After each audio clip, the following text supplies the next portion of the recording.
Attendez-vous à une révolte comme celle qui a eu lieu en Iran sous le slogan Femme, vie et liberté? C'est vrai que le slogan est surprenant, j'avoue. Par contre, je m'y attendais. Parce qu'avant cette révolte, je me demandais comment les Iraniens pouvaient être silencieux, ne rien faire, parce que je voyais la colère qui était dans la société iranienne. Et j'étais très étonnée que personne ne disait rien, les gens vivaient leur vie normale. La révolte ne m'a pas surprise. Par contre, comme vous dites, vous avez raison, le slogan était surprenant. C'est un très bon choix. Au début, il semblait que cette révolte, sans organisation ni direction claire, allait se diluer sous la répression. Mais cependant, elle se poursuit.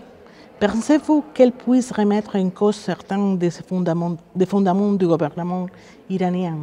C'est déjà fait, n'est-ce pas? Je pense que c'est déjà fait parce que grâce à cette révolte, les négociations avec la République islamique se sont arrêtées. Grâce à cette révolte, la République islamique a été expulsée de la Commission des femmes des Nations unies. Il y a plusieurs résolutions qui ont condamné la République islamique. Donc la révolte était très puissante, très puissante. Ça fait 3 mois que ça dure. Ça s'est calmé un peu. Mais cette révolte a eu des répercussions majeures sur la République islamique. Et par exemple, l'une des choses qui est très importante dans cette révolte, c'est la solidarité immense de la communauté internationale vis-à-vis des jeunes Iraniens. C'est la première fois qu'une révolte dans un coin du monde se produit. Et en même temps, il y a tous les pays du monde qui comprennent quel est le message.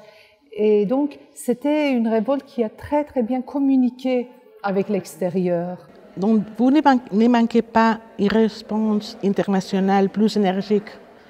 Et évidemment, parce que ce qui se passe en Iran, c'est catastrophique.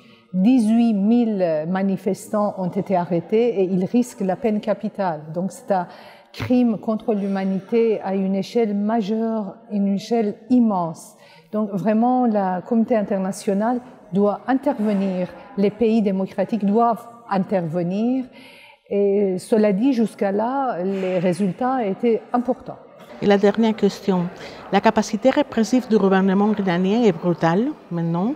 Et nous l'avons vu avec les exécutions publiques des partisans de la révolte, comme les pendaisons du chanteur Majid Reza Raghnavar. Pensez-vous que la répression finira par calmer la révolte? Quel genre de concessions le gouvernement pourrait-il faire? Le gouvernement, l'État iranien, la République islamique, le régime, est incapable de faire des concessions. C'est un régime qui reste en place, qui assure sa survie grâce à la répression, grâce au massacre. Ça, c'est sûr. Il ne connaît pas d'autre langage. Donc, on n'attend rien de ce régime. Par contre, il est tout à fait possible que les exécutions, les massacres étouffent la colère pendant un certain temps, mais on sait que très peu de temps après, ça va à nouveau se réveiller, ça va exploser. Ça, on le sait.